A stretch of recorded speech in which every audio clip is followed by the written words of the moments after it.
کچھ لوگوں کی ریاکاری صرف یہ ہوتی ہے کہ وہ اپنے آپ کو اہل علم کی مجالس میں یا رکھتے ہیں یا اہل علم کو اپنے پاس بلاتے ہیں یا ان کے ساتھ رہتے ہیں صرف لوگوں پر یہ بتانے کے لیے کہ میرے دیکھو کتنے بڑے بڑے علماء کے ساتھ میرے تعلقات ہیں۔ وعدہ خلافی تو ہمارے ہاں ایک مطلب رواج بن چکا ہے۔ وعدہ خلافی کرنے والا بھی اس کو بھی خیال نہیں ہوتا، مردہ دل ہو چکا ہوتا ہے، اور جس بندے کے ساتھ وعدہ کیا ہوتا ہے اس کو بھی وہ بھی مائنڈ نہیں کرتا کہ کوئی بات نہیں، یہ تو نارم بن چکا ہے، کیونکہ وہ بندہ خود وعدہ خلافی کرنے والا ہوتا ہے۔ وہ شخص انتہائی بے عقل ہے کہ جس نے اپنے کسی بھی عمل کو جو اللہ کے لیے وہ کر رہا ہو یا اللہ کے لیے کر چکا ہو، اس نے اس عمل کو لوگوں کی تعریف، لوگوں کی خوشامد اور لوگوں کے چند ایک کلمات کے عوض میں قربان کر دیا۔ صلی اللہ علیہ وسلم نے فرمایا کہ بدترین وہ شخص ہے کہ جس کو لوگ اس کی فحش کلامی کی وجہ سے چھوڑ دیں۔ آج ہم شروع کریں گے سیدنا محمود بن لبید رضی اللہ عنہ کی حدیث سے۔ اللہم صلی علی محمد وعلی آل محمد کما صلیت علی ابراہیم وعلی آل ابراہیم انکا حمید مجید۔ اللہم بارک علی محمد وعلی آل محمد کما بارکت علی ابراہیم وعلی آل ابراہیم انکا حمید مجید۔ وعن محمود بن لبید رضی اللہ عنہ قال رسول اللہ صلی اللہ علیہ وسلم ان اخوف ما اخاف علیکم الشرک الاصغر الرياء اخرج احمد بسند حسن۔ سیدنا محمود بن لبید رضی اللہ عنہ سے یہ روایت ہے، انہوں نے کہا کہ رسول اللہ صلی اللہ علیہ وآلہ وصحبہ وسلم نے ارشاد فرمایا ان اخوف ما اخاف علیکم، بلا شبہ سب سے خوفناک چیز جس کا مجھے تمہارے متعلق تم پر خوف ہے وہ ہے الشرک الاصغر، چھوٹا شرک۔ الریا اور چھوٹے شرک سے مراد ہے ریاکاری۔ اخرجہ احمد بسند حسن، اس کو امام احمد رحمہ اللہ نے حسن سند کے ساتھ تخریج کیا۔ یہ باب ترہیب من مصابیح الاخلاق کی حدیث ہے، یعنی وہ باب کہ بالکل ختم، زور لگنا شروع ہو جائے گا، یعنی یہ وہ باب ہے کہ جس میں ہمیں رسول کریم صلی اللہ علیہ وآلہ وصحبہ وسلم کی وہ تعلیمات سیکھنے کو ملیں گی جن تعلیمات میں ہمیں یہ بتایا جائے گا کہ ہمیں اپنے آپ کو بہتر بنانے کے لیے اللہ کے ہاں بھی پسندیدہ اور لوگوں کے ہاں بھی پسندیدہ اپنے آپ کو بنانے کے لیے ہمیں کون کون سی چیزیں چھوڑنا ہوں گی، یعنی اس باب میں ہم چھوڑنے والی، ترک کرنے والی چیزیں وہ پڑھ رہے ہیں۔ جیسے کہ یہ پہلے بھی بتایا گیا کہ یہی تزکیہ ہے کہ کچھ چیزوں کو چھوڑ دیا جائے جو انسان کی شخصیت، انسان کے ایمان، انسان کے عمل کے لیے نقصان دہ ہے، اور کچھ کو اپنا لیا جائے جو انسان کی بہتری، فلاح و بہبود اور انسان کی دنیا اور آخرت کی بہتری کا باعث ہے۔ تو یہاں اس باب میں پہلے ان چیزوں کی طرف اشارہ کیا گیا کہ جن کو چھوڑنا لازم ہے، اور چھوڑنے والی چیزوں میں آج جو ہم حدیث پڑھ رہے ہیں یہ وہ چیز ہے کہ جس کو چھوڑنا اتنا ضروری ہے کہ اگر ہم نے اسے نہ چھوڑا تو صرف ہماری پرسنالٹی ہی خراب نہیں ہوگی، دنیاوی اعتبار سے صرف ہماری ذلت اور اہانت ہی نہیں ہوگی بلکہ آخرت بھی برباد ہو جائے گی۔ اور اس میں جس چیز سے ہمیں بچنے کی تلقین کی گئی اور جس سے ڈرایا گیا، اور قربان جائیں ہمارے ماں باپ، ہمارے اہل و عیال، ہمارا مال و دولت، ہماری جان، سب آپ پر قربان ہو صلی اللہ علیہ وآلہ وصحبہ وسلم، انہوں نے کس بہترین انداز میں ہمیں اس بات سے آگاہ کیا کہ ہم نے یہ اس چیز سے، اس بری خصلت سے کیسے بچنا ہے، کتنے بہترین طریقے سے ہمیں آگاہ کیا۔ کیسے آگاہ کیا؟ آپ نے یہ فرمایا کہ مجھے سب سے زیادہ تم لوگوں کے متعلق جس چیز کا خوف ہے وہ یہ ہے کہ کہیں تم شرک اصغر میں، چھوٹے شرک میں مبتلا نہ ہو جاؤ۔ اور چھوٹا شرک کیا ہے؟ ریاکاری۔ اس کو پہلے تو یہ کہ ریاکاری کیا ہے؟ ریاکاری کا مطلب ہے کہ دکھاوے کا عمل، شو آف کرنا، کسی کو دکھانے یا کسی کو سنانے کے لیے کچھ کرنا۔ ریا اس کا مادہ ہے را حمزہ یا، جس کا معنی ہوتا ہے دیکھنا۔ ریاکاری کا مطلب ہے دکھانے کے لیے کچھ کرنا۔ تو سبحان اللہ، اس کو شرک کیوں کہا گیا؟ اس لیے کہ ہر عمل پورے اخلاص سے کرنا یہ اللہ سبحانہ و تعالیٰ کا حق ہے۔ جو شخص اس حق میں کسی اور کو شریک کرتا ہے تو وہ شرک کا مرتکب قرار پاتا ہے، اس لیے اس کو شرک کہا گیا۔ اور چھوٹا شرک کیوں کہا گیا؟ اور ایک حدیث میں اس کو شرک خفی بھی کہا گیا۔ چھوٹا شرک اس لیے کہا گیا کہ یہ وہ شرک ہے کہ جس سے کبھی انسان اسلام کے دائرے سے خارج نہیں ہوتا، کافر نہیں ہوتا، لیکن یہ ہے کہ یہ چونکہ شرک ہے اور بہت بڑا گناہ ہے، اس کی وجہ سے اگر انسان نے اس سے توبہ نہ کی تو ممکن ہے کہ وہ اپنی ساری نیکیوں سے یا بہت زیادہ نیکیوں سے قیامت کے روز ہاتھ دھو بیٹھے اور اپنی نیکیاں ضائع کر بیٹھے۔ اس کا بہت خدشہ ہے۔ بلکہ سیدنا ابو ہریرہ رضی اللہ عنہ سے ایک مرتبہ کچھ لوگوں نے یہ کہا، ایک تابعی تھے، انہوں نے یہ ریکویسٹ کی کہ آپ ہمیں اللہ کے رسول صلی اللہ علیہ وسلم کی وہ حدیث سنائیے جو آپ نے خود ان سے سنی اور اس کو آپ نے دل میں جگہ دی، یعنی اچھی طرح سے اسے سمجھا اور دل میں بٹھایا۔ اب سیدنا ابو ہریرہ رضی اللہ عنہ وہ سبحان اللہ 7274 احادیث کے راوی ہیں، تو انہوں نے تو ساری حدیث ہی دل سے سنی، دل میں جگہ دی ان کو، اور ان کا حافظہ بھی بہت مضبوط تھا۔ اللہ کے رسول صلی اللہ علیہ وسلم کی یہ برکت بھی تھی اور آپ کی ایک پیشین گوئی بھی تھی کہ آپ کچھ بھی نہیں بولیں گے۔ ایک موقع پر ایک چھوٹے سے کام کے بعد آپ نے ابو ہریرہ رضی اللہ عنہ سے یہ کہا تھا۔ تو انہوں نے پھر کس حدیث کا انتخاب کیا؟ اس حدیث کا جس میں ان لوگوں کا ذکر ہے جن لوگوں نے اپنے اعمال کو ریاکاری کی وجہ سے برباد کر دیا، اپنے اعمال کو دکھاوے کی وجہ سے اللہ کے ہاں برباد کر دیا اور جہنم کا ایندھن بنے۔ جیسے ہی وہ یہ حدیث شروع کرنے لگے تو ان پر غشی طاری ہوئی اور وہ بے ہوش ہو کر گر پڑے۔ پھر کچھ افاقہ ہوا تو پھر کہا کہ میں آپ لوگوں کو وہ حدیث سناتا ہوں جو میں نے رسول کریم صلی اللہ علیہ وآلہ وصحبہ وسلم سے سنی اور میں نے اس کو خوب اچھی طرح سے سمجھا، دل میں جگہ دی۔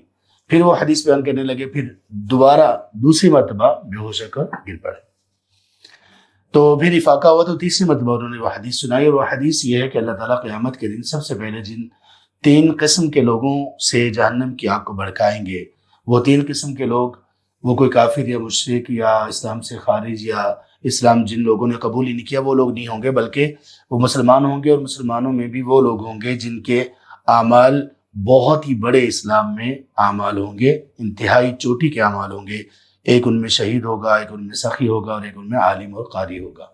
تو سب سے پہلے ان کو جہنم میں پھینکے جانے کا سبب یہ ہوگا کہ ان لوگوں نے یہ سارا کچھ جو کیا، علم حاصل کیا، لوگوں کو سکھایا، قرآن کریم سیکھا، اور اس کے بعد لوگوں کو پڑھ پڑھ کر سنایا، سخاوت کی، بہت ساری جگہوں پر مال خرچ کیا، بہت زیادہ مال خرچ کیا، اور ایک نے تو اللہ کی راہ میں جان ہی دے دی۔ تو یہ سارا کچھ ان لوگوں نے صرف اس لیے کیا تھا کہ لوگ ان کی تعریف کریں، اللہ کے لیے کیا ہی نہیں تھا۔ تو اللہ کے ہاں یہ کہیں گے کہ یار اب آپ نے ہمیں یہ علم دیا، آپ نے ہمیں مال دیا، آپ نے ہمیں جان دی، تو ہم نے آپ کے لیے اس کو خرچ کیا۔ تو اللہ تعالیٰ کہیں گے کہ تم لوگ جھوٹ بول رہے ہو، تم لوگوں نے اس لیے کیا کہ تاکہ لوگوں کو دکھا سکو، لوگوں کو سنا سکو، لوگوں کی باتیں تعریف کی وہ حاصل کر سکو، تو وہ میں نے تمہارے لیے کروا دی تھی۔ تو سبحان اللہ، ان لوگوں کو سب سے پہلے جہنم میں داخل کیا جائے گا، سب سے پہلے جہنم میں ان کو گرایا جائے گا۔ تو ریاکاری اس قدر بری چیز ہے۔ تو شرک اس لیے ہے کہ یہ اللہ تبارک تعالیٰ کا حق ہے کہ ہم جو بھی عمل صالح کریں وہ اللہ کو دکھانے اور سنانے کے لیے ہو، کسی اور کا اس میں حصہ نہ ہو۔ وہ شخص انتہائی بے عقل ہے کہ جس نے اپنے کسی بھی عمل کو جو اللہ کے لیے وہ کر رہا ہو یا اللہ کے لیے کر چکا ہو، اس نے اس عمل کو لوگوں کی تعریف، لوگوں کی خوشامد اور لوگوں کے چند ایک کلمات کے عوض میں قربان کر دیا ہو، برباد کر دیا ہو۔ وہ بے عقل ہے۔ کتنے لوگ ایسے ہیں جو سبحان اللہ دین کا کام کرنے والے ہیں، ان کو یہ بات گوارا نہیں ہوتی کہ ہماری جگہ ہماری جگہ کوئی اور لے لے، مراد اس سے کہ عہدہ جو ہمارے پاس عہدہ ہے یہ کسی اور کے پاس چلا جائے، دیندار ہوں گے، نمازی، پرہیزگار، اچھی باتیں کرنے والے، قرآن کی، حدیث کی، لیکن یہ بات ان کو گوارا نہیں ہوگی، اور اگر ایسا کیا جائے کہ ان سے وہ عہدہ لے لیا جائے تو وہ ناراض ہو جائیں گے۔ تو اس کا مطلب یہ کہ یہ لوگ اللہ کے لیے عمل کرنے والے نہیں تھے، ریاکار لوگ تھے۔ تو ہمیں کم از کم اللہ کے رسول صلی اللہ علیہ وسلم کی لاج رکھتے ہوئے اس حدیث کو اگر ہم واقعی دل کی گہرائی سے لیں تو یہ بہت بڑی بات ہے جو آپ صلی اللہ علیہ وسلم نے فرمائی، فدا نفسی ابی و امی و اہلی و مالی، کہ آپ نے فرمایا کہ مجھے سب سے زیادہ تمہارے متعلق اسی بات کا خوف ہے کہ بڑا شرک تو نہیں تم کرو گے لیکن چھوٹا شرک تم کرنے لگو گے۔ صحیح بخاری میں ایک حدیث ہے، حدیث قدسی ہے، اللہ تعالیٰ فرماتے ہیں انا اغنی الشرکاء یعنی شرک، میں جو پارٹنرز ہوتے ہیں ایک دوسرے کے ساتھ شراکت پر کوئی کام کرنے والے، میں پارٹنرز میں سے، شرکاء میں سے، شریکوں میں سے سب سے زیادہ بے پرواہ شریک ہوں۔ جو میرے ساتھ کوئی عمل کوئی کرتا ہے اور میرے ساتھ کسی اور کو بھی شریک ٹھہراتا ہے تو میں اپنا حصہ بھی اس میں سے چھوڑ دیتا ہوں، میں وہ اپنا حصہ بھی اس سے قبول نہیں کرتا ہوں، میں بے پرواہ، اللہ نے فرمایا میں بے پرواہ پارٹنرز میں سے بے پرواہ پارٹنر، میں کبھی بھی اس کو اپنا حصہ بھی اس سے ڈیمانڈ نہیں کرتا۔ مطلب کیا کہ جس شخص نے کوئی ایسا عمل کیا جس میں اس نے اللہ کے علاوہ کسی اور کو شریک کیا، وہ کوئی بھی ہو سکتا ہے، لوگ ہو سکتے ہیں، اس کے والدین ہو سکتے ہیں، اولاد ہو سکتی ہے، خاوند ہو سکتا ہے، بیوی ہو سکتی ہے، ٹیچر ہو سکتا ہے، اسٹوڈنٹس ہو سکتے ہیں، کوئی بھی اگر اس نے عمل کیا ہی ابتدا ہی اس کی یہاں سے کی کہ لوگ مجھے دیکھیں تو وہ عمل برباد ہے۔ ہاں اگر کوئی ایسا عمل تھا کہ جس کو اس نے شروع کیا اللہ کے لیے، درمیان میں آ کر اس کے دل میں کوئی ریاکاری آئی، اس نے اس کو ختم کر دیا، کوشش کرتا رہا ختم کرنے کی، تو امید ہے کہ اس کا عمل انشاءاللہ برباد نہیں ہوگا کیونکہ ابتدا اس کی اچھی تھی۔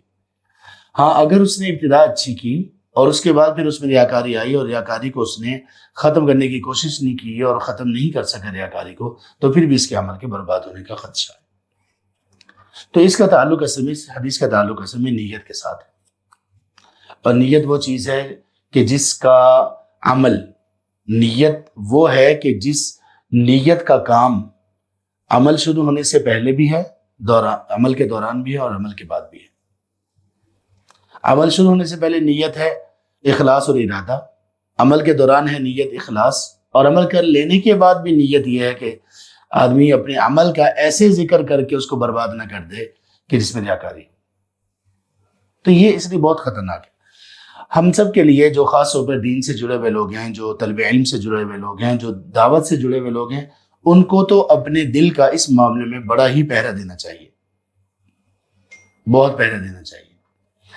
یہ کیمروں کی جو دنیا ہے اس نے بہت بربادی کی ہے، اس کے بغیر بھی ریاکاری اور دل میں اس طرح کے اثرات آنا یہ تو ایک معمول کی بات ہے، لیکن اس کے ساتھ تو بہت زیادہ دل پر پہرا دینے کی ضرورت ہے، بہت زیادہ، تھوڑا نہیں بہت زیادہ۔ اور اس ریاکاری میں تب بہت اضافہ ہو جاتا ہے کہ جب انسان، یعنی یہ محاذ انسان کے لیے بہت مشکل ہو جاتا ہے جب انسان کو یہ پتا ہو کہ مجھے سننے والے بہت سارے لوگ ہیں، مجھے دیکھنے والے بہت سارے لوگ ہیں۔ یہ کچھ لوگوں کے لیے، کچھ دعات کے لیے، کچھ دین کا کام کرنے والوں کے لیے، کچھ علماء کے لیے یہ اتنا بڑا فتنہ بن جاتا ہے، اتنا بڑا فتنہ بن جاتا ہے کہ وہ بہت ہی زیادہ غیر شعوری، لا شعوری طور پر وہ ریاکاری میں داخل ہو چکے ہوتے ہیں اور ان کو پتہ بھی نہیں ہوتا۔ یہ جو آڈینس کا ایک شہرت ہے نا، یہ آڈینس کی، یہ برباد کر دینے والی۔ سبحان اللہ، یہ اتوار کے دن میں فیصل آباد میں تھا اور اپنے مشائخ کے ساتھ تھا، شیخ حافظ شریف صاحب، شیخ حافظ مسعود عالم صاحب، شیخ حافظ ارشاد الحق اثری حفظہم اللہ جمیعاً، ان کے ساتھ تھا۔ تو انہوں نے دعات آئے ہوئے تھے لاہور کے اثر میں، تو مجھے بھی موقع مل گیا وہاں پہ جانے کا۔ تو وہاں پہ تینوں مشائخ کی جو نصیحتیں تھیں، جو ان میں ایک کامن بات تھی، مشترکہ بات تھی، وہ یہ تھی کہ کبھی بھی اپنے آپ کو، جتنا بھی آپ کام کر لو، کبھی بھی اپنے آپ کو کل نہ سمجھو، اور کبھی بھی اپنا تعلق علم اور اہل علم سے نہ توڑو، علماء کی نگرانی میں علماء کے ساتھ کام کرو، ورنہ یہ کام تم لوگوں کو خیر کی طرف نہیں لے کے جائے گا، شر کی طرف لے کر جائے گا۔ لوگ خود مفتی بن جاتے ہیں، لوگ خود اپنی طور پر دین کا کام ہے نا، ہر کام دیکھیں سبحان اللہ، کچھ لوگ میڈیکل کرتے ہیں، میڈیکل کرنے کے بعد ان کو ہاؤس جاب کرنا ہوتی ہے، اس کے بغیر تو ان کا کوئی ویلیو نہیں ہوتی ان کی، اور وہ اس لیے بھی ضروری ہے تاکہ ان کو پریکٹس ہو جائے، اور اس لیے بھی ضروری ہے تاکہ وہ دوسرے جو ڈاکٹرز ہیں، جو ایکسپیرینسڈ ہیں، تجربہ کار ہیں، ان کے انڈر وہ رہ کر کام کریں اور اس کو سیکھیں۔ ہمارے ہاں یہ ہے کہ ہم لوگوں نے دین کو ایسا مذاق بنا رکھا ہے کہ جس نے شارٹ کورس کیا، 2-4 حدیث پڑھی، 2-4 سورتیں پڑھی، اور علماء کے ساتھ کچھ تھوڑا بہت اٹھا بیٹھا، اس کے بعد وہ آل ان آل بن جاتا ہے، فتوے بھی دے رہا ہے، اور تفسیر بھی کی جا رہی ہے، حدیث کی شروحات بھی ہو رہی ہیں، سوالات کے جوابات بھی دیے جا رہے ہیں، پوری کی پوری ساری امت کی پلاننگ گویا کہ جو اس کی آڈینس ہے اس کو وہ امت سمجھ رہا ہوتا ہے، اور اس کی وہ پوری پلاننگ کر رہا ہوتا ہے، اور اس میں کسی جگہ پر اہل علم کا کوئی بھی عمل دخل ہی نہیں ہوتا، اگر ہوتا ہے تو صرف تصویروں کی حد تک یا نام لکھنے کی حد تک، یہ علماء ہمارے ساتھ ہیں۔ تو یہ لوگ دخلا ہیں، اہل علم لوگوں کو کہتے ہیں دخلا کہتے ہیں، دخیل کی جمع ہے، جو کسی کام میں پراپر کچھ کام ہو رہا ہے نا، اس میں دخل اندازی کرنے والے لوگ ہیں نا، جیسے کسی کے گھر کا معاملہ ہو، کوئی دخل اندازی کرے، تو یہ اصل میں علم اور دعوت کے کام میں دخل اندازی کرنے والے لوگ ہیں، جن کا پھر زیادہ نقصان ہوتا ہے، کیونکہ طریقہ کار یہ نہیں ہے۔ تو اس نقصان کا جو نقصان ہوتا ہے اس کا ایک پہلو یہ ہے کہ ریاکاری میں بھی چلے جاتے ہیں، کیونکہ آڈینس بڑھتی رہتی ہے اور سننے والے لوگ بڑھتے رہتے ہیں۔ سبحان اللہ، میں ایسے لوگوں کو جانتا ہوں کہ جن کا علم سے کوئی دور دور تک کوئی تعلق نہیں ہے، لیکن اگر آپ ان کے فالوورز اور لائکس دیکھیں تو وہ ہزاروں میں ہیں، اور اسی چیز نے ان کو اتنا متکبر بنا دیا کہ وہ کسی کے پاس جانے کے لیے بھی تیار نہیں ہے، وہ کہتے ہیں ہمیں کیا ضرورت نہیں علماء کی، اور وہ سبحان اللہ ان کے پاس کوئی ایسی اور کوئی چیز نہیں ہوگی، اپنے گھر میں ایک چھوٹا سا سیٹ اپ لگا کے وہ وہاں پر وہ باتیں بیان کر رہے ہوں گے کہ لوگ سمجھ رہے ہوں گے کہ کوئی بہت بڑا، بہت منجا ہوا، انتہائی ایکسپیرینسڈ اور انتہائی زیادہ مطالعہ اور ریڈنگ اور بہت واسٹ اسٹڈی والا کوئی بندہ ہے، اور ایسا وہ لوگوں کو محسوس کرواتے ہیں۔ سوالات ان کے پاس آتے ہیں تو وہ سوالات کے جواب دینا خود شروع کرتے ہیں۔ ایسے لوگوں کے بارے میں بہت ساری نبی مکرم صلی اللہ علیہ وسلم کی پیشین گوئیاں، اور سننے والے بھی زیادہ تر اس قدر بے عقل ہیں، بے علم تو ہے ہی ہیں، لیکن ایک سادہ سا بندہ، ایوریج آدمی، اگر تھوڑا سا عقل اور شعور سے کام لے کہ میں ہر کام میں کیسے پرکھتا ہوں لوگوں کو، اور دین کے کام میں کیوں نہیں پرکھتا ہوں، مجھے کس سے علم لینا ہے، کسی کی بھی بات سن کے بس لوگ سمجھتے ہیں کہ یہ مفتی ہے۔ اسپیکر اور اسکالر میں کوئی فرق ہی نہیں، پڑھے لکھے لوگوں میں بھی کوئی فرق نہیں۔ تو بہرحال یہ چیزیں انسان کو، اس کے جو اور بہت سارے پہلو ہیں خطرناک، ان میں سے ایک خطرناک پہلو یہ ہے کہ اس میں ریاکاری کا بھی خدشہ ہے، اور یہ ریاکاری بڑے واضح طور پر نظر آتی ہے جب لوگوں کی آڈینس پہ ہاتھ پڑتا ہے تو لوگوں کو چیخیں نکلتی ہیں ان کی۔ ریاکاری کیا صرف عبادات میں ہوتی ہے؟ نہیں، صرف عبادات میں نہیں ہوتی، سبحان اللہ، ریاکاری کئی چیزوں میں ہوتی ہے۔ امام راضی رحمہ اللہ نے اور دیگر کئی ائمہ نے ریاکاری کی مختلف صورتیں لکھی۔ امام راضی رحمہ اللہ نے احیاء علوم الدین میں 5 صورتیں لکھی ہیں ریاکاری کی، اور ان لوگوں کی ریاکاری جو دیندار لوگ ہیں، تو ان میں ایک ریاکاری کی قسم یہ ہے کہ کچھ لوگ ایسے ہیں جو ان کی ریاکاری کی صورت یہ ہوتی ہے کہ وہ سادہ کپڑے پہننا جو صالحین اور علماء پہنتے ہیں، اور اپنے آپ کو نحیف اور لاغر رکھنا، اور اپنے ماتھے پر جو سجدے کے نشانات ہیں ان کی بنیاد پر لوگوں کے سامنے ریاکاری کرتے ہیں، شو آف کرتے ہیں۔ بہت سارے لوگ ایسے ہوں گے جو ایسے ہی ہیں لیکن ریاکار نہیں ہیں، لیکن بہت سارے لوگوں کی ریاکاری کی صورت ہی یہ ہوتی ہے۔ اسی طرح کچھ لوگ ہیں وہ ریاکاری اس طرح سے کرتے ہیں کہ نماز پڑھ رہے ہوتے ہیں سادہ، جب لوگوں کے سامنے نماز پڑھتے ہیں تو بہت اچھی پڑھتے ہیں، اور یہی روٹین ہے۔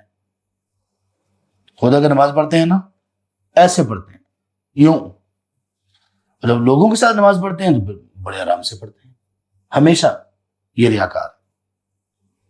کبھی ایسا ہوتا ہے کہ بندہ اکیلا نماز پڑھ رہا ہو تو وہ نماز پڑھے آرام سے پڑھ لے، کبھی تیز پڑھ لی، پھر لوگوں کے ساتھ پڑھتا ہے تو وہ آرام سے ہی پڑھتا ہے، تو یہ انشاءاللہ اس خطرے میں نہیں ہوگا، امید ہے۔ لیکن ایک بندے کی روٹین ہی یہ ہے کہ خود نماز پڑھتا ہے تو تیز، لوگوں کے سامنے پڑھتا ہے تو آرام سے، یہ خطرناک صورتحال پر ہے۔ اسی طرح سے لوگوں کے لیے مختلف اور عبادات کو بجا لانا۔ ریاکاری میں ایک چیز یہ بھی ہے کہ انسان کا سبحان اللہ، یہ آخری اس کی قسم بتائی انہوں نے امام غزالی رحمہ اللہ نے، بڑی عجیب ہے کہ کچھ لوگوں کی ریاکاری صرف یہ ہوتی ہے کہ وہ اپنے آپ کو اہل علم کی مجالس میں یا رکھتے ہیں یا اہل علم کو اپنے پاس بلاتے ہیں یا ان کے ساتھ رہتے ہیں، صرف لوگوں پر یہ بتانے کے لیے کہ میرے دیکھو کتنے بڑے بڑے علماء کے ساتھ میرے تعلقات ہیں۔ اچھا، ایسے لوگ ریاکار ہیں یا نہیں ریاکار، اس کی ایک علامت ہے بڑی پختہ سی۔ سارے لوگ جن کو ایسے جو علماء کے ساتھ رہنا چاہیں گے، سارے تو ریاکار نہیں ہو سکتے، سارے تو ریاکار نہیں ہو سکتے جو علماء کے ساتھ رہتے ہیں۔ تو کیسے پتہ چلے گا کہ جو علماء کے ساتھ دوڑ دوڑ کر ان کے پاس جانا، ان کو بلانا اور ان کو دعوت دینا اپنی مجالس میں، اپنے گھر میں، اور ان کے ساتھ سفر کرنا، یہ لوگ ان لوگوں کی یہ چیز ریاکاری والی ہے، اس کی ایک علامت ہے، بہت پختہ علامت ہے وہ، اور وہ علامت یہ ہے کہ ایسے لوگ سبحان اللہ علماء کے ساتھ آپ کو بڑے نظر آئیں گے، علماء سے تعلق ان کا بڑا ہوگا، علماء کے ساتھ سفر نظر آئیں گے، لیکن علماء سے یہ علم نہیں سیکھیں گے۔ یہ علماء کے ساتھ لمبے لمبے سفر کر لیں گے، یہ علماء کے ساتھ بہت زیادہ وقت بتا لیں گے، لیکن علماء کی مجالس علم میں موت پڑے گی، ان کو بیٹھیں گے نہیں، وہاں ٹک ہی نہیں سکتے، بالکل ٹک ہی نہیں سکتے، ان کا دل ہی نہیں لگے گا وہاں پر، کوئی رجحان ہی نہیں بنے گا اس طرف۔ اور پھر یہ لوگ جو اس طرح سے علماء سے تعلق رکھنے والے ہوں گے، ان کو دین کی عام باتوں کا، جس کا عام ایک مسلمان کو پتہ ہونا چاہیے، یہ علماء سے اتنی زیادہ ایک قربت کے باوجود ان چیزوں کا اسے علم نہیں ہوگا۔ یہ بڑی واضح علامت ہے کہ یہ بندہ واقعی اس ٹائپ کی ریاکاری کا شکار ہے کہ جس میں انسان علماء کے ساتھ اپنے تعلق کو شو کر کے ریاکاری کر رہا ہوتا۔ تو سبحان اللہ، ہر طرح کی ریاکاری سے ہمیں بچنا چاہیے، اور اس کے لیے دعا بھی کرنی چاہیے۔ اور یہ سبحان اللہ دیکھیں، ریاکاری کی یہی اقسام ہیں۔ پہلی مرتبہ جب میں نے ریاکاری کی 5 اقسام پڑھی اور اپنی کتاب ہے اس میں نے اس کو ذکر کیا تو میں خود حیران تھا، سبحان اللہ۔ دیکھیں یہ اہل علم ہی نا، ان سے تعلق ہی ہے نا کہ جس سے ہمیں یہ پتہ چل گیا کہ ریاکاری کی یہ اقسام بھی ہوتی ہیں۔ پھر اسی طرح سے اپنے کارنامے بیان کرنا، میں نے یہ کیا، میں نے وہ کیا، نیکی کا کام، اس کو کسی کو ترغیب دلانے کے لیے کچھ ایسا کرنا، تو اس کی کچھ ہے، کچھ اس کی گنجائش ہے، لیکن اس میں انسان کو دیکھنا چاہیے، اپنے دل پہ پہرا دینا چاہیے کہ میں کس لیے کر رہا ہوں، ضرورت بھی ہے کہ نہیں ہے۔ اسی طرح سے کچھ لوگ ایسے ہوتے ہیں جو لوگوں سے پوچھتے ہیں، آپ بتائیں آپ کی تہجد کیسی ہے، آپ کی نماز کیسی ہے، وہ بتانے نہیں چاہ رہے ہوتے، تو اس لیے اصرار کر کے پوچھنے کی ضرورت بھی نہیں ہے، الا یہ کہ کوئی بڑا پوچھے، چھوٹے سے کوئی شیخ ہیں وہ اپنے طلبہ سے پوچھ لیں ترغیب کے لیے، جیسے نبی مکرم صلی اللہ علیہ وسلم نے پوچھا آج کس نے تیمارداری کی ہے، آج کس نے کسی کے جنازے میں شرکت کی ہے، کس نے کسی کو کھانا کھلایا ہے، تو ہر مرتبہ ابوبکر صدیق رضی اللہ عنہ کا ہاتھ بلند ہوا، تو اس حد تک تو گنجائش ہے۔ تو اس لیے یہ ریاکاری وہ چیز ہے جس کا تعلق دل کے ساتھ ہے، اور ممکن ہے کہ لوگوں کو اس کا پتہ نہ چلے، لیکن اس سے جو ڈیمیج ہوگا، اس سے جو بربادی آئے گی وہ یہ آئے گی کہ ممکن ہے کہ ایک بہت بلند درجے کا آدمی، بہت بڑے بڑے کام کرنے والا آدمی ریاکاری کی وجہ سے قیامت کے دن سب سے پہلے جہنم میں جانے والوں میں سے شامل ہو جائے۔ اللہ ہمیں اپنی رحمت سے اس سے بچا لے۔ جیسے کہ شروع میں نے حدیث کا ذکر کیا، تو ریاکاری کبھی کبھی بڑے شرک کی طرف بھی لے جاتی ہے کہ انسان عبادت کرتے کرتے دل میں پہلے ریاکاری ہوتی ہے، اور اس کے بعد پھر وہ اس کا مستقل وتیرہ یہ بن جاتا ہے، اور وہ پھر پوری طرح سے ریاکاری کا شکار ہو کر شیطان کا شکار ہو جاتا ہے۔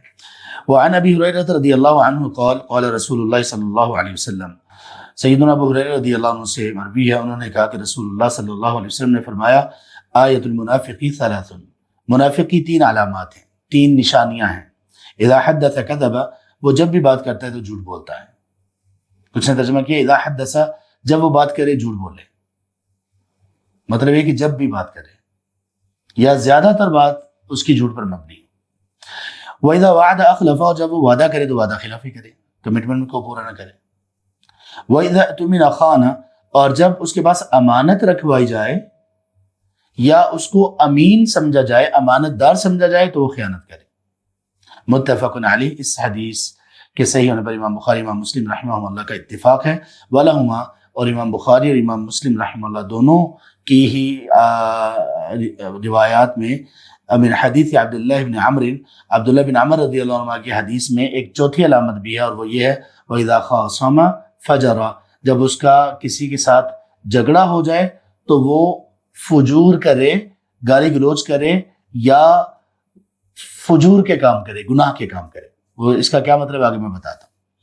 یہ سمجھ 4 علامات ہیں۔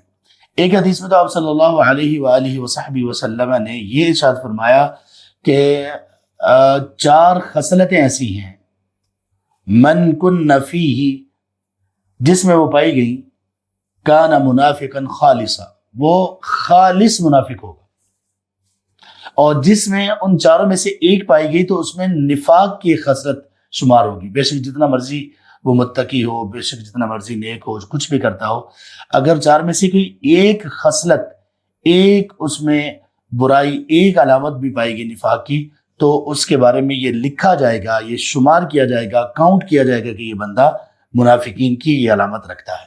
اللہ کے ہاں تو یہ لکھا جائے گا، اور ممکن لوگوں کے ہاں بھی یہ بات پختہ ہو جائے۔ اہل علم نے اس پر بات کی ہے کہ وہ جس میں یہ ہے کہ کان منافقا خالصا، کہ جس میں 4 چیزیں یہ پائی گئی وہ خالص منافق ہوگا، تو وہ کون سا منافق ہے؟ کیا یہ دائرہ اسلام سے خارج والا منافق ہے؟ تو اس پر اہل علم نے لکھا کہ منافق کی 2 اقسام ہیں، یا نفاق کی 2 اقسام ہیں۔ ایک ہے نفاق اعتقادی اور ایک ہے نفاق عملی۔ نفاق اعتقادی تو وہ ہے جو بندہ کافر سے بدترین ہے، کہ جو دل میں کفر رکھتا ہے اور ظاہر کرتا ہے ایمان کو، جیسے رئیس المنافقین عبداللہ بن ابی منافق اور اس کے ساتھ والے لوگ تھے نبی مکرم صلی اللہ علیہ وسلم کی زندگی میں۔ تو یہ تو بالکل ہی کافر تھے نا، یہ تو بالکل ہی کافر تھے، منافق تھے، اور اسی لیے ان کا ٹھکانہ بھی منافقین کا ان کا ٹھکانہ وہ کہاں پہ ہوگا؟ جہنم میں۔ ان المنافقین فی الدرک الاسفل من النار، جہنم میں سب سے نچلے گڑھے میں ہوگا۔ کیوں؟ یہ کافر تو ہیں لیکن عام جو کھلے کافر ہیں ان سے زیادہ خطرناک ہے۔ تو یہ ہے نفاق اعتقادی، یعنی یہ سرے سے اللہ کے ہاں مومن یا مسلم شمار ہی نہیں کیے جاتے۔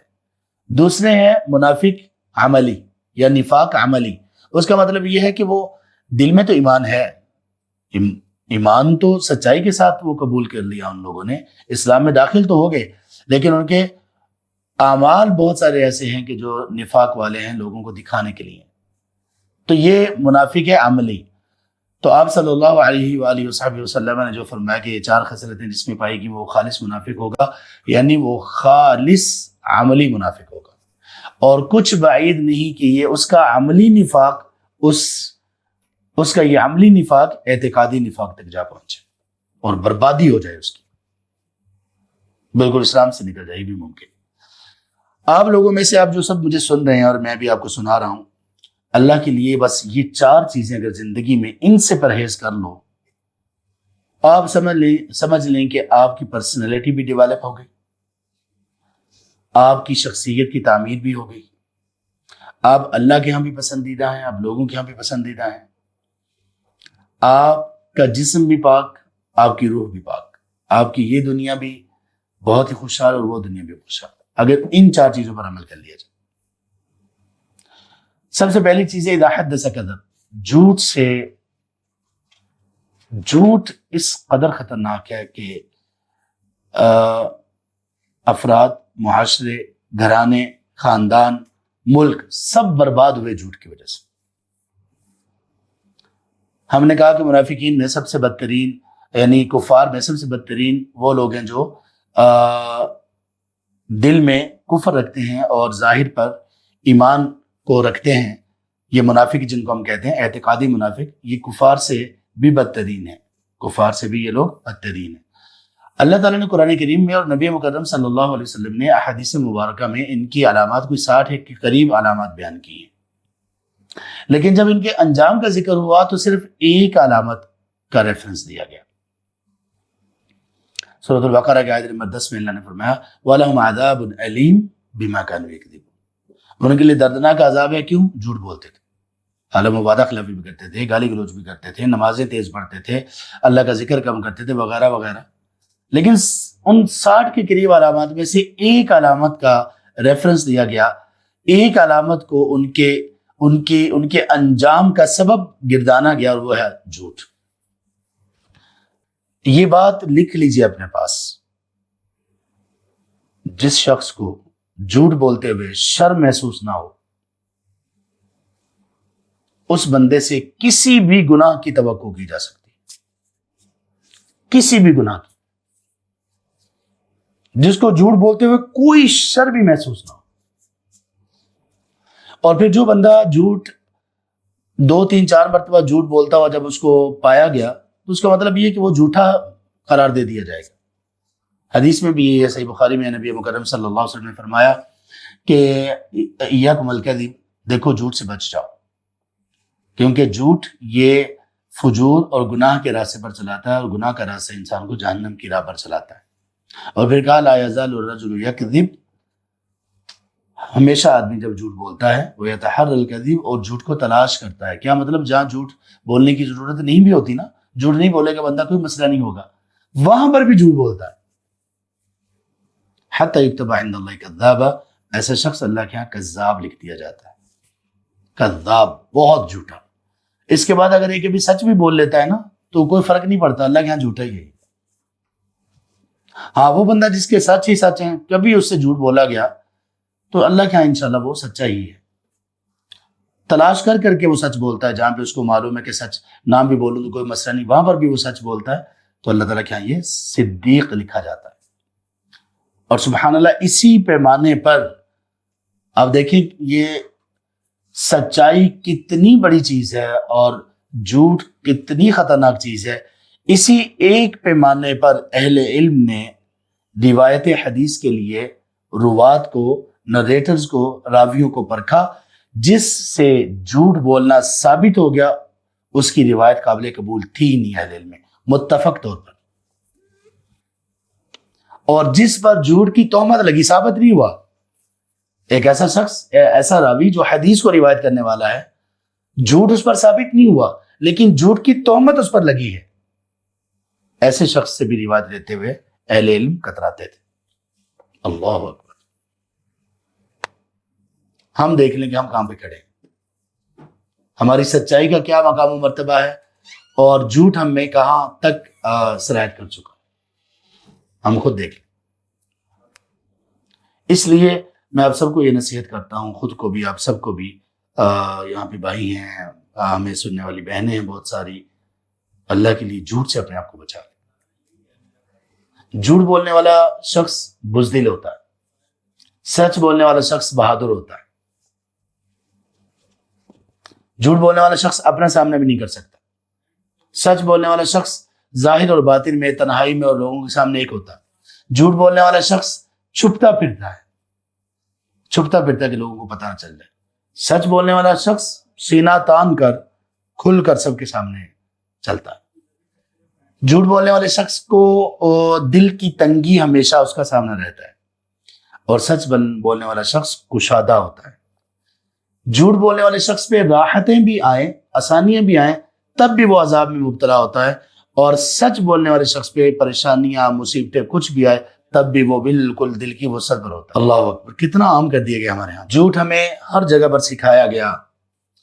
سبحان اللہ، وہ تعلیمی ادارے جہاں پر بچوں کی تعمیر ہونی تھی شخصیت کی، وہاں پر جھوٹ، گھروں میں جھوٹ، سیاست کے ایوانوں میں جھوٹ، پارلیمنٹ میں جھوٹ، ہاں، لوگوں کے عمل میں جھوٹ، لوگوں کے قول اور اقوال میں جھوٹ، کتنا جھوٹ سرایت کر چکا ہے، کتنا جھوٹ سرایت کر چکا ہے، اور یہ منافق کی علامت ہے۔ یعنی اگر کسی کو یہ کہا جائے نا کہ یار آپ کو ایک بیماری ہے، اس بیماری میں آپ کے لیے یہ چیز انتہائی خطرناک ہے، اس سے آپ کی بیماری ایک دم سے بڑھ سکتی ہے،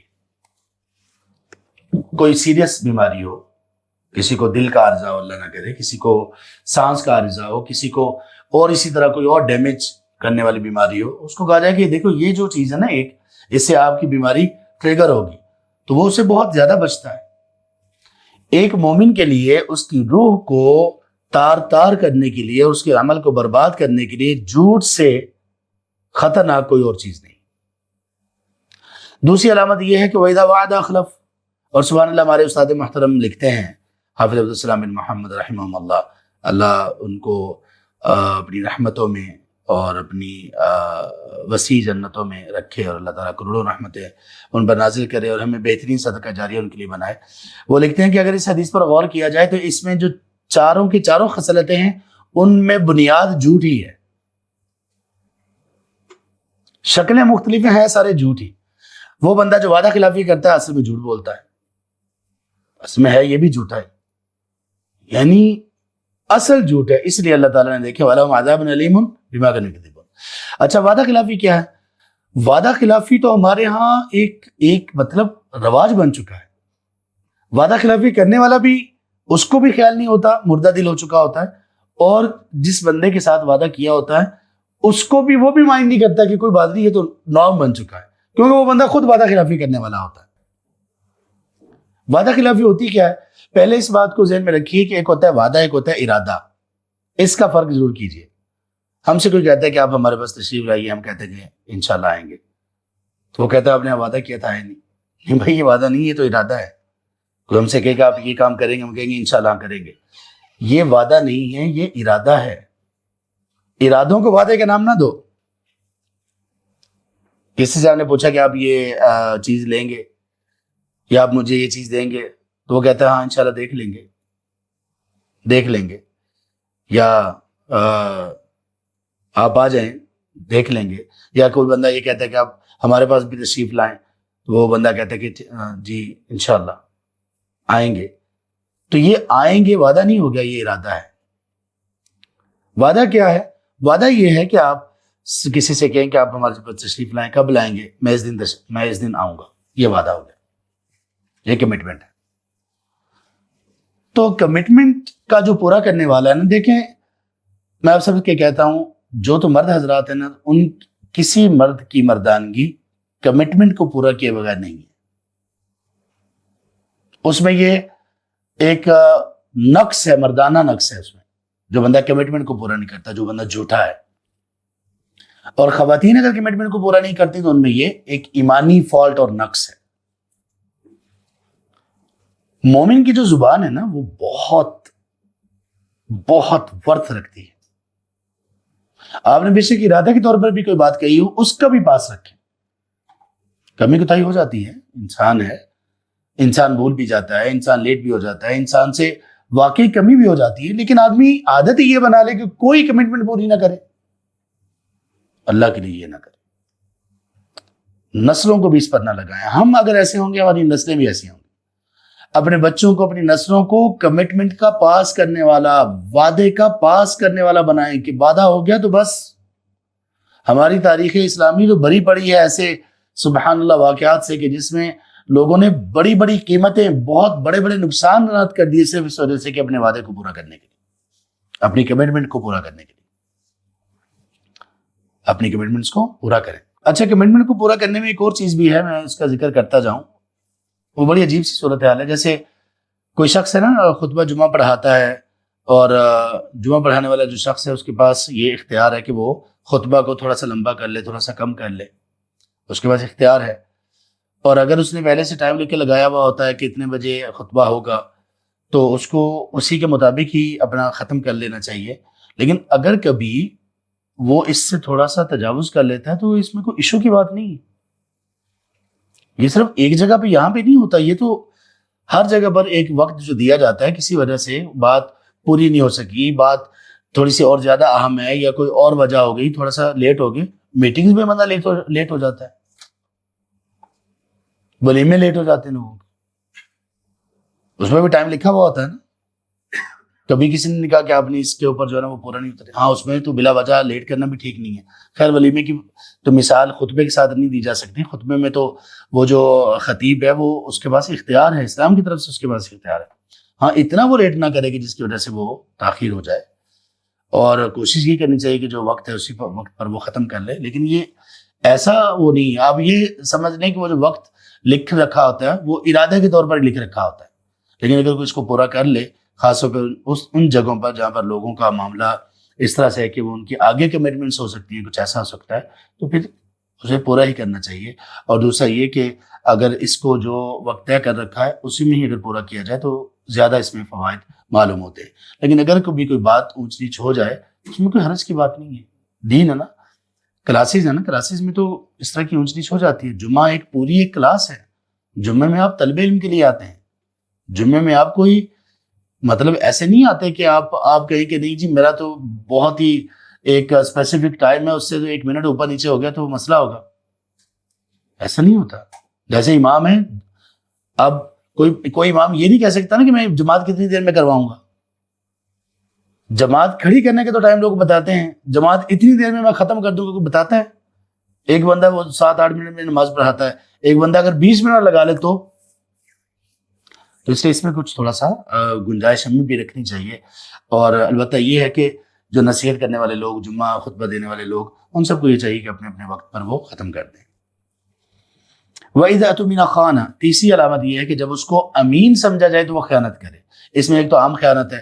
خیانت وہ چیزوں کی بھی ہو سکتی ہے, اقوال کی بھی ہو سکتی ہے, راز کی بھی ہو سکتی ہے, اور اسی طرح معلومات کی بھی ہو سکتی ہے.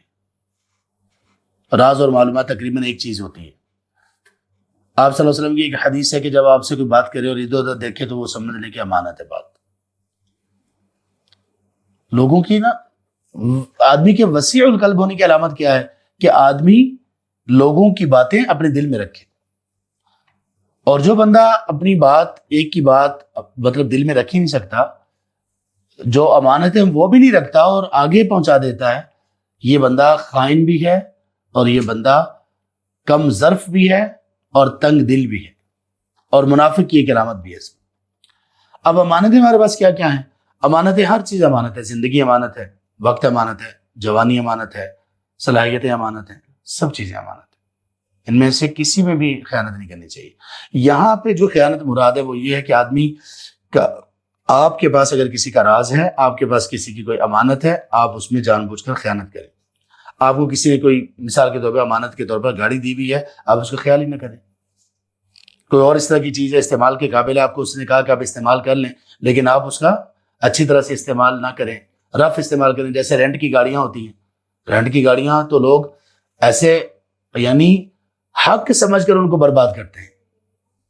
رینٹ کی گاڑیوں کو لوگ حق سمجھ کر خراب کرتے ہیں, رف چلاتے ہیں کہ یہ رینٹ کی گاڑی ہے. نہیں, مومن کی یہ لائق نہیں ہے, یہ مومن کے لائق نہیں ہے. سبحان اللہ, مومن کیسے ایسی حرکت کر سکتا ہے؟ امانت ہے اس کے پاس, یہ چیز مومن کے پاس امانت ہے, اس کو امانت سمجھ کے کرنی چاہیے. اسی طرح سے اولاد اپنے والدین کے لیے امانت ہے. اب اولاد کے پاس اپنے والدین کی عزت, ان کا مقام و مرتبہ اور شرف امانت ہے, تو وہ اس کا خیال کریں, پاس رکھیں. یہ نہ ہو کہ ان کی وجہ سے والدین کے سر جھکیں. ایک بیوی کے لیے اس کے شوہر کا وقار, اس کی عزت, یہ امانت ہے. اس کو چاہیے کہ وہ اس کی وجہ سے اس کے شوہر کا سر نہ جھکے, وہ اپنے شوہر کو رسوا نہ کرتی پھرے, اس کے راز افشا نہ کرتی پھرے. ایسا رویہ لوگوں کے سامنے اس کا نہ آئے کہ جس سے شوہر کا سر نیچے ہو جائے. اس کا یہ مطلب بھی نہیں, جہاں پہ کوئی مسئلہ ہے اچھے انداز میں شرعی حدود میں رہ کر کسی کو بتانا, مشورہ اس سے لے کر مسئلے کا حل پوچھنا یا اس کا کوئی حل کرنا, اس میں کوئی مسئلہ نہیں ہے. لیکن کتنی بیویاں ایسی ہیں جو اپنے شوہروں کے ساتھ انتہا درجے کی خیانت کرنے والی ہیں. ان کے سبحان اللہ غیر موجودگی میں ان کا مذاق اڑانا, دوسرے اپنی بہنوں کے ساتھ مل کر, اپنی سہیلیوں کے ساتھ مل کر راز ان کے افشاں کرنا, اور ان کی جو باتیں اگر نقائص ہیں ایسے جن کو چھپانا چاہیے وہ لوگوں کے سامنے آیا کرنا. تو یہ خائن عورتیں ہیں. یہ جو خواتین ہیں یہ خائن شمار کی جائیں گی. خائن عورت صرف وہ نہیں ہوتی کہ جو اپنی عزت کی حفاظت نہ کرے, بدکار ہو, صرف وہ خائن نہیں ہے, یہ بھی خائن ہے جو اپنے شوہر کی عزت اور وقار کا خیال نہیں کرتی. اسی طرح وہ شوہر بھی خائن ہے جو اپنی بیوی کی عزت اور وقار کا خیال نہیں کرتا، اپنی بیوی کی خوبصورتی دوسروں کے سامنے بیان کرتا ہے، اپنے بیڈ روم کی باتیں باہر شیئر کرتے ہیں، اپنے گھر کی خاص باتیں باہر کریں، میاں یا بیوی کریں، یہ خیانتیں ہیں۔ اور جو چوتھی حدیث، چوتھی جو بات بیان کی کہ اذا خاصم فجر، جب جھگڑا ہو جائے تو وہ گالی گلوچ پر اتر جائے۔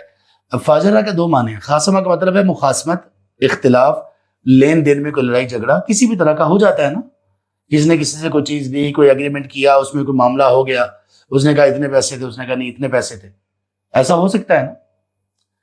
اب جو مومن آدمی ہوگا نا وہ اس کو بہت اچھے انداز سے حل کرے گا۔ اگر اس نے اس میں گارنٹی لی ہوگی تو وہ اپنی گارنٹی کے مطابق چلے گا۔ گارنٹی لینے والا بندہ کبھی کبھی بڑا پھنس جاتا ہے، بہت بری طرح سے پھنس جاتا ہے گارنٹی لینے والا بندہ۔ گارنٹی لینے اس کا مطلب یہ ہے کہ اگر فلاں نے پیسے نہیں دیے تو میں دوں گا، تو اس کو پھر پیسے دینا ہوتے ہیں۔ اسلام نے بھی یہ کہا کہ اس بندے کے لیے اس کو زکوٰۃ دینا بھی جائز ہے جس بندے نے کسی کی گارنٹی لی اور وہ بندہ اس نے دھوکہ دے دیا، وہ اس حد تک کہ وہ اپنا قرض اتار سکے۔ اسی طرح سے گارنٹی لینے والے بندے کو جب یہ سب چیزیں واپس کرنا ہوتی ہیں تو یہ اس کا وہ ظاہر ہے کہ ایک ایمان والا بندہ ہے نا، اس نے زبان کی ہوئی ہے، دوسرے اگر غلط کر رہے ہیں تو وہ آگے اللہ کے ساتھ ان کا معاملہ ہے، یہ بندہ تو ایسے ہی کرے گا۔ تو خاص مخاصمت ہوگی، جھگڑا ہو گیا، اختلاف ہو گیا۔ منافق کی علامت یہ ہے کہ اب اس کے بعد وہ اول فول بکنا شروع کر دے، گالی گلوچ شروع کر دے، جھوٹ بولنا شروع کر دے، نہیں ایسے نہیں، ہمارے تو یہ کمٹمنٹ ہوئی تھی، ہماری تو یہ بات ہوئی تھی، آپ نے مجھے اتنے دینے ہیں، میں نے آپ کو اتنے دینے ہیں، یہ چیز تو وہ نہیں ہے، یہ فلاں نہیں ہے، یہ تو میرے پاس ہے نہیں، آپ جس کا تقاضا کریں، وغیرہ وغیرہ۔ تو اس میں صرف گالی دینا نہیں آتا، ہر وہ چیز جو غیر شرعی ہو، وہ جھوٹ ہو، چیزوں کو چھپانا ہو، یہ سب چیزیں اس میں آتی ہیں۔ اور لڑائی میں جھگڑا جب ہو جائے، گالیاں جو بندہ دینا شروع کر دے، یہ بھی منافق کی علامت ہے۔ یعنی لڑائی جھگڑے میں بھی آپ نے گالی نہیں دینی، یہ ہوتی ہے نا شخصیت۔ کتنے لوگ ایسے ہیں سبحان اللہ، لوگ ان سے معمولی سے بھی اختلاف نہیں کرتے کہ اگر اختلاف کیا تو یہ گالیاں بہت دے گا۔ اور نبی صلی اللہ علیہ وسلم نے فرمایا کہ بدترین وہ شخص ہے کہ جس کو لوگ اس کی فحش کلامی کی وجہ سے چھوڑ دیں، منہ ہی نہ لگائیں اس کو۔ فحش کلامی، گالی گلوچ، غیبت، یا اس نے مطلب گالی گلوچ نہ بھی ہو، باتیں ہی جلی سڑی اور پتہ نہیں کیسی کیسی فضول باتیں اس نے کرنی ہیں، لوگ کہیں کہ اس کو منہ ہی نہ لگاؤ۔ تو یہ نفاق ہے، اس نفاق سے بچنا ہم سب کے لیے انتہائی زیادہ ضروری ہے۔ اللہ تبارک تعالیٰ ہم پر رحم کریں، اور اللہ تبارک تعالیٰ ہمارے معاملات کو خیر پر استوار کریں، اور اللہ تعالیٰ ہمیں ان ساری کی ساری بد خصلتوں سے نجات دے دیں، اور اللہ ہمیں توفیق دیں کہ ہم بہت ہمت کے ساتھ اور بہت پختگی کے ساتھ اور بڑے عزم کے ساتھ یہ اپنے آپ کو اس بات پر قائم کر لیں اللہ تعالیٰ کی مدد اور توفیق سے کہ ہم ان چیزوں سے بچیں گے، جھوٹ نہیں بولیں گے، جھوٹ سے اپنے آپ کو ہم بچائیں گے، جھوٹ سے بالکل نجات اپنے آپ کو ہم دلانے کی پوری کوشش کریں گے۔ اور اسی طرح باقی جو ہم نے باتیں پڑھی وہ بھی اللہ تبارک تعالیٰ ہمارا حامی و ناصر، اور اللہ تعالیٰ ہم پر رحم کرے، آمین یا رب العالمین۔